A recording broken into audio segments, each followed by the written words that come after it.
안녕하세요. 서울경제TV 아나운서 김수연입니다. 오늘 저희 경제톡에서는요, 한 주간 어떤 이슈들이 있었나 알아보려고 합니다. 저희 녹화일이 오늘 7월 8일입니다. 이 7월 첫째 주에 어떤 이슈들이 있었나 함께 보시겠습니다.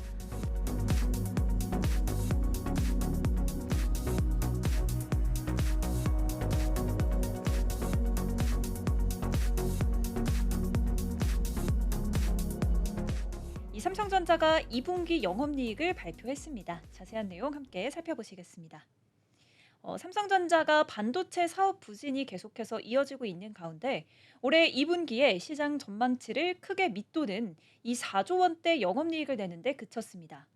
삼성전자가 연결 기준으로 올해 2분기 영업이익이 4조 6천억 원으로 지난해 동기보다 55.94% 감소한 것으로 잠정 집계됐다고 오늘 공시를 했는데요. 이 영업이익은 전분기와 비교해도 31.24% 하락했습니다. 또 시장 전망치 6조 69억 원을 23.4% 하회하면서 어닝 쇼크를 기록했는데요.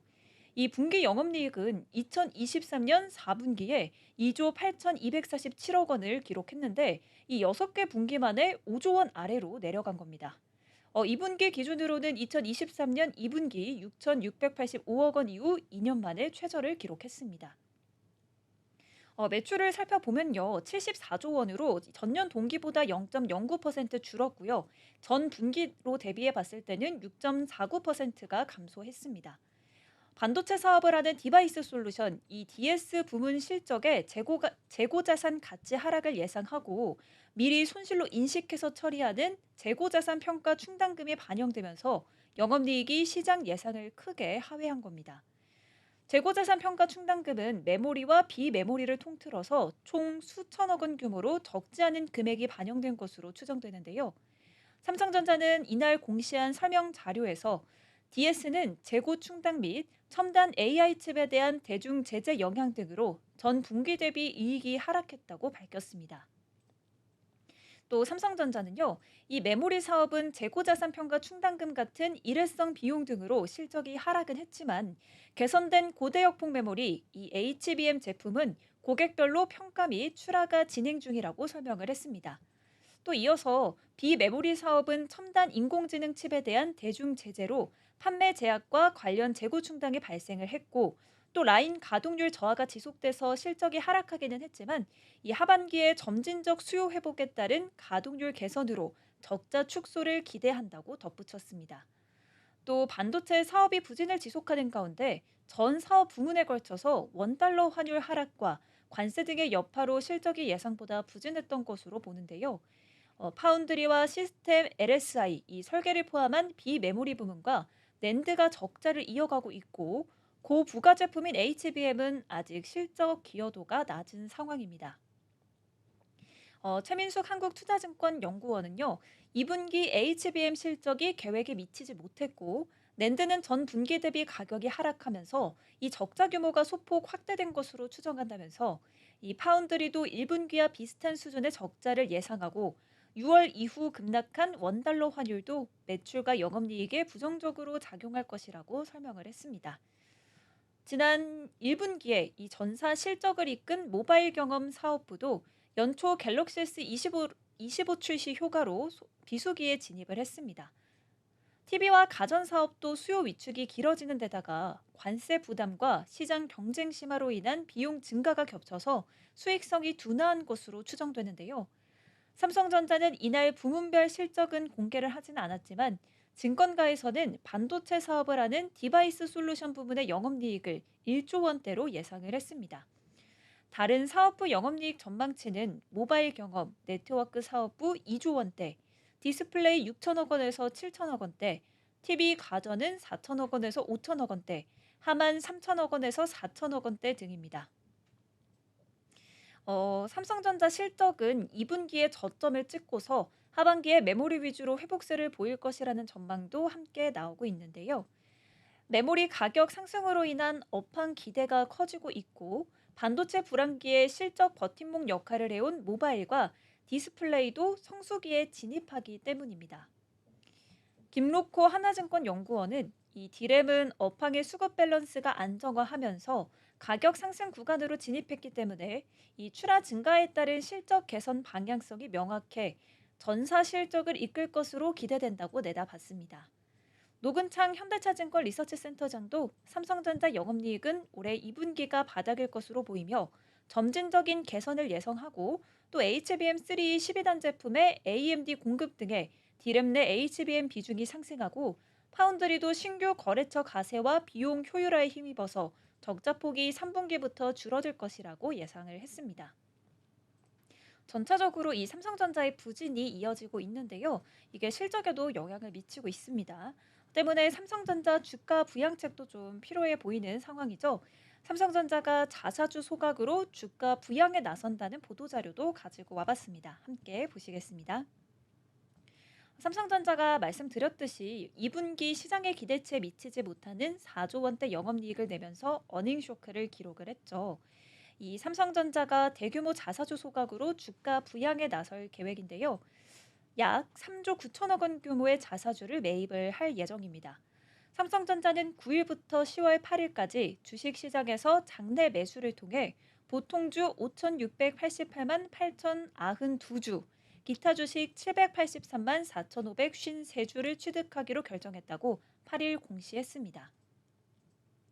취득 예정 금액은 보통주 3조 5,100억 원, 기타 주식 4,019억 원 등 총 3조 1,119억 원인데요. 이 삼성전자는 9조 8,119억 원은 주주가치 제고를 위해 소각할 계획입니다. 나머지 1조 1,000억 원은 임직원 상여 등에 활용할 예정입니다.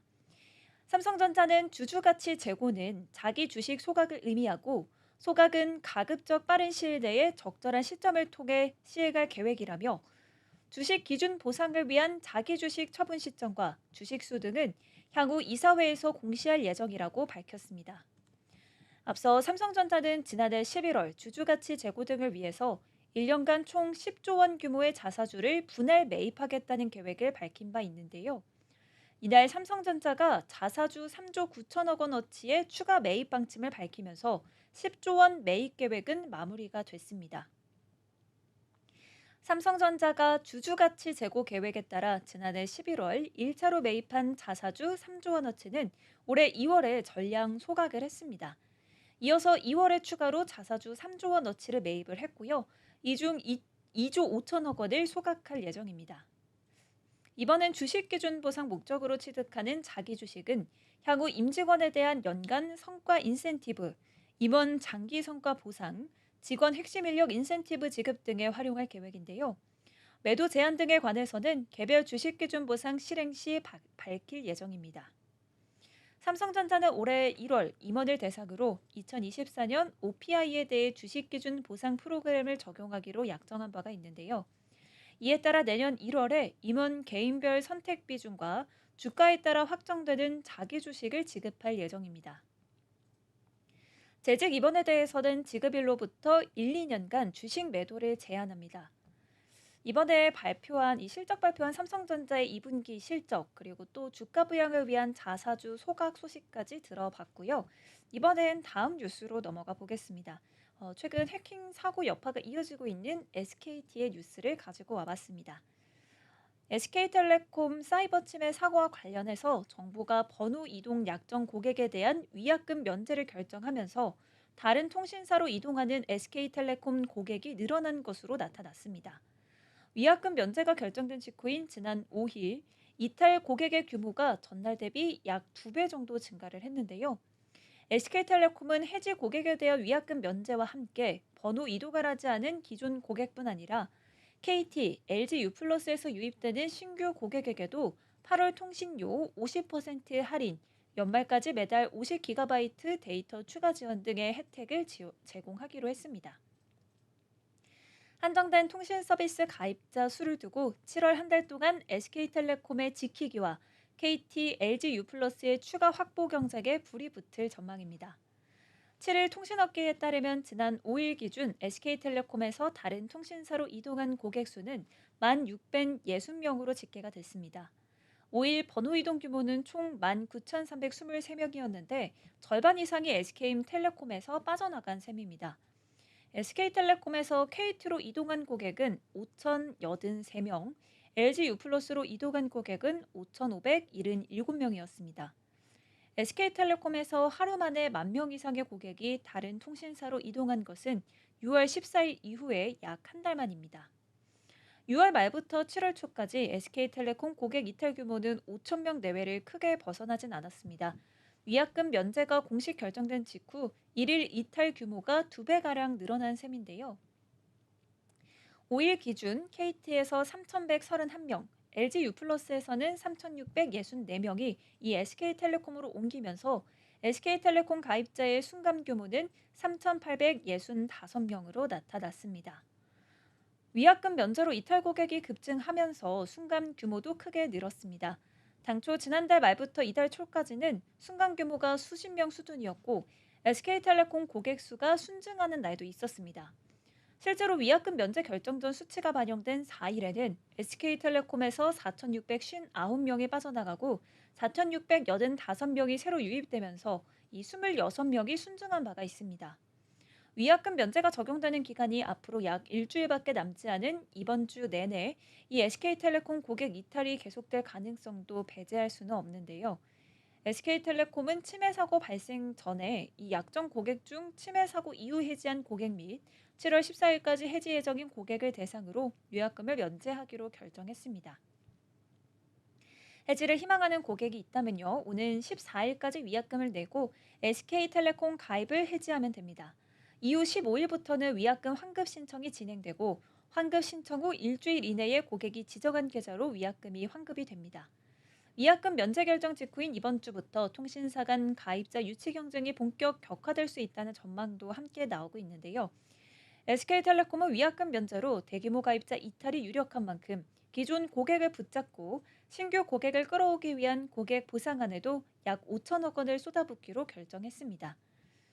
SK텔레콤이 발표한 고객 감사 패키지는 모든 고객의 8월 통신요금을 50% 할인하고 모든 고객에게 8월부터 연말까지 매월 데이터 50GB도 추가 제공한다는 것이 골자입니다. T 멤버십을 통해 8월부터는 뚜레쥬르, 도미노 피자, 파리바게트 등 다양한 제휴사에서 매월 50% 이상 큰 폭의 할인을 제공하는 프로그램도 운영합니다. 여기서 SK텔레콤이 언급한 모든 고객의 기준은 7월 15일 0시 기준입니다. 이 위약금 면제 적용이 끝나는 14일 이후 가입된 고객들 전원이 대상이고요. 즉 15일 전까지 KT나 LG 유플러스에서 넘어오는 고객들에게도 통신료 반값 혜택 등을 제공한다는 겁니다. 이 같은 혜택은 별도 신청 없이 자동으로 적용될 예정입니다. 또 SK텔레콤은 가입을 해지한 이용자가 6개월 내에 SK텔레콤으로 재가입하면 기존의 멤버십 등급 및 가입 연수 등을 해지 이전으로 복구한다는 묘수도 내놨는데요. 이처럼 SK텔레콤이 지키기에 나선 가운데 KT와 LG 유플러스는 위약금 면제 기간 동안 고객 끌어올리기에 힘을 쏟아보일 전망입니다. 정부가 SK텔레콤의 신규 영업을 정지한 이 약 50일 동안에도 이들 양사는 수십만 원의 보조금을 지급하면서 고객들을 끌어왔는데요. 이 같은 공세 결과 해킹 사고 이후 SK텔레콤에서 이탈한 가입자는 한국통신사업자연합회 통계 기준 5월 약 44만 명, 6월에는 약 20만 명 등 총 64만 명에 달합니다. 위약금 면제로 인한 SK텔레콤 고객 이탈 가속이 유력한 만큼 이번 주에도 이 같은 보조금 전쟁이 계속해서 이어질 전망입니다. 업계에 따르면 이미 일부 서울 시내 대리점에서는 삼성전자 갤럭시 S25 시리즈 등 이 플래그십 폰에 수십만 원 규모의 보조금을 뿌리고 있는 것으로 나타났습니다. 고객 지키기에 나선 SK텔레콤과 신규 고객 유치를 모색하는 KT 또 LG 유플러스를 막론하고 대리점 간 경쟁이 치열해지는 양상입니다. 오는 9일에는 삼성전자의 하반기 플래그십 폰인 갤럭시 Z 폴드 플립 7이 공개되고 22일에는 통신사 간 보조금 경쟁을 제한하던 이동통신 단말장치 유통구조 개선법이 폐지가 됩니다. 통신업계의 논란이 예고된 상황에서 SK텔레콤의 위약금 면제까지 겹치게 된 만큼 이번 주부터 7월 한 달 동안 통신 3사 간 번호 이동 과열 경쟁이 펼쳐질지 주목이 되는 상황입니다. 이렇게 SK텔레콤의 해킹 사태 여파로 인한 가입금 면제까지 알아봤고요. 올해 1월에서 5월 중국 시장을 제외한 글로벌 전기차 판매량을 집계한 결과 폭스바겐 그룹, 테슬라, 현대자동차 그룹이 나란히 1위에서 3위를 유지했습니다. 폭스바겐 그룹은 판매량 증가와 함께 시장 점유율을 높이면서 전기차 시장에서 선전하는 것으로 나타났는데요. 반면 테슬라는 20% 이상 판매량이 급감하면서 2위를 기록했습니다. 현대자동차 그룹은 전년보다 9.5% 판매량이 늘었지만 시장 점유율은 소폭 하락했습니다. 7일 시장 조사기관 SNE 리서치에 따르면 올해 1월에서 5월 중국을 제외한 글로벌 전기차 판매 대수는 280만 3천여 대로 전년 동기 대비 22.2%가 늘었습니다. 업체별 판매량 1위는 폭스바겐 그룹으로 전년 동기 대비 70.3% 증가한 47만 8천 대를 판매했습니다. ID4, ID7, ENYAQ 등 MEB 플랫폼 기반의 주력 모델과 Q6 e-트론 등 PPE 플랫폼을 적용한 신차 판매가 늘어난 덕분입니다. 시장 점유율도 전년 동기보다 4.8%포인트 증가한 17%를 기록했습니다. 테슬라는 전년보다 20.3% 줄어든 33만 5천 대를 판매하면서 2위를 기록을 했고요. 모델 Y가 22%, 모델 3가 18.3%, 모델 S가 66%, 모델 X는 43.4%등 대부분 모델의 판매량이 감소했습니다. 사이버트럭은 전년 동기 대비 89.2% 증가한 15,000대가 인도됐지만 전체 판매량 감소를 막지는 못했습니다. 시장 점유율도 지난해 18.4%에서 12%로 6.4%, 4%포인트 하락했습니다. 현대차 그룹은 전년 동기 대비 9.5% 증가한 24만 대를 판매하면서 지난달에 이어 3위 자리를 지켰습니다. 주력 모델인 아이오닉5와 EV6가 중형 스포츠 유틸리티 차 부문에서 견조한 수요를 유지하고 있고요. EV3와 캐스퍼 인스터 판매가 증가하면서 성장세를 견인했습니다. 다만 시장 점유율은 전년보다 1%포인트 하락했습니다. 5위는 전년보다 24.3%가 증가한 20만 8천 대를 판 BMW가 차지했습니다. 시장 점유율은 소폭 증가한 7.4%입니다. 중국 전기차 업체 비아디는 143.7% 증가한 20만 5천 대를 판매하면서 6위를 기록을 했고요. 판매량 대폭 상승에 힘입어서 시장 점유율도 지난해 3.7%에서 올해 7.3%로 크게 증가했습니다. 유럽은 지난해 전기차 캐즘으로 역성장을 기록했지만 올해는 전년 대비 27.9% 성장한 153만 8천 대를 판매하면서 회복세를 보였습니다. 다만 보고서는 가격 민감도가 높아지면서 중국산 전기차 점유율 확대가 두드러지고 있다고 분석했는데요. 트럼프 행정부의 전기차 의무 판매 목표 폐지, 보조금 축소 등으로 인해 시장 불확실성이 커지는 북미 시장에서는 72만 4천 대가 팔리면서 지난해보다 1.4%가 증가하는 데 그쳤습니다. 중국을 제외한 아시아 시장 판매량은 41만 2천 대로 전년보다 44.9%가 증가했습니다. 기타 지역 판매량은 전년보다 34.8% 늘어난 13만 8천 대로 조사가 됐습니다. 이렇게 자동차 관련 소식까지 알아봤고요. 이번에는 트럼프 미국 관세 상호 협상 소식도 함께 알아보도록 하겠습니다. 미국이 한국에 8월부터 25% 관세를 부과하겠다고 오늘 통보를 했습니다. 도널드 트럼프 대통령은 상호 관세 유예가 만료되는 9일까지 무역 협정을 맺지 못하는 국가들의 관세율을 일방 통보하겠다고 밝혔는데요.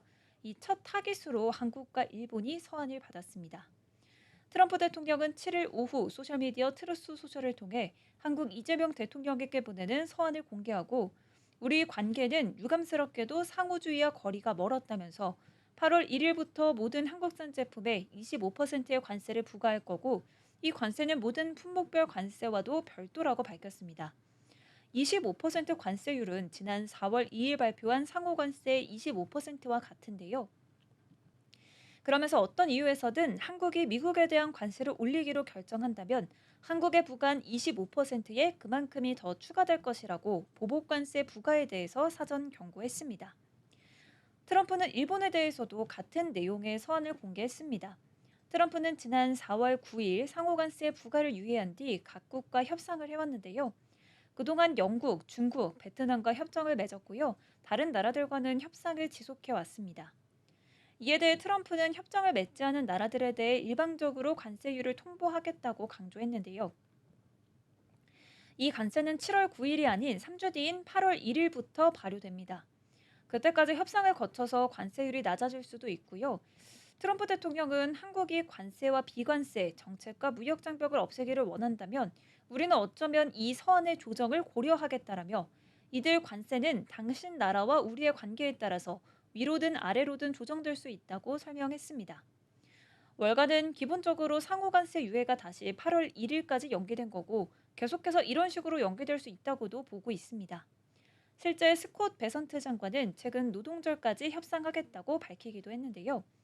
페퍼스톤의 마이클 브라운 전략가는 트럼프 행정부는 무역 엠바고에 준하는 초고율 관세를 감당할 의지가 없거나 감당할 수 없거나 아니면 둘 다라는 것을 여러 차례 보여줬을 뿐만 아니라 오늘부터 발송되는 서한조차 상당한 꼼수를 부릴 뿐 여지를 남긴다라고 지적을 했습니다.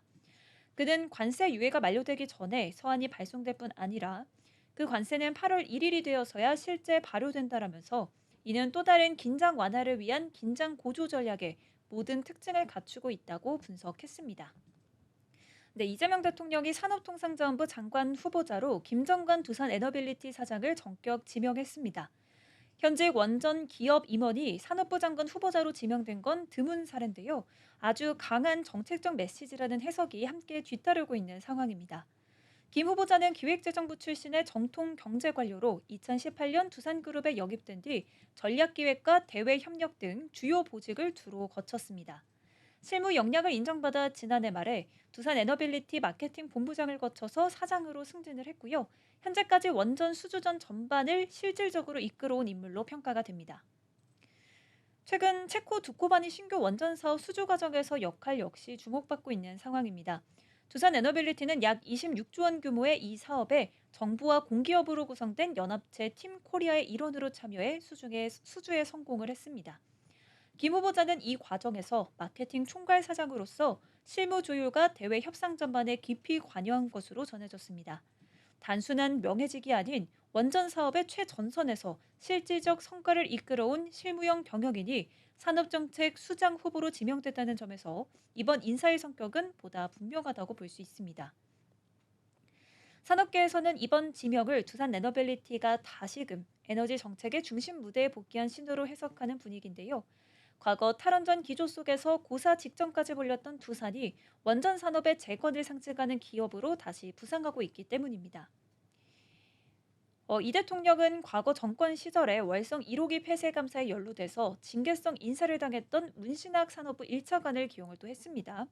원전 주기기 제작사인 두산 출신 인사까지 산업부 장관 후보로 지명을 하면서 현 정부의 에너지 정책 기조가 사실상 탈원전 폐기로 굳어지고 있다는 관측에 힘이 실리고 있습니다.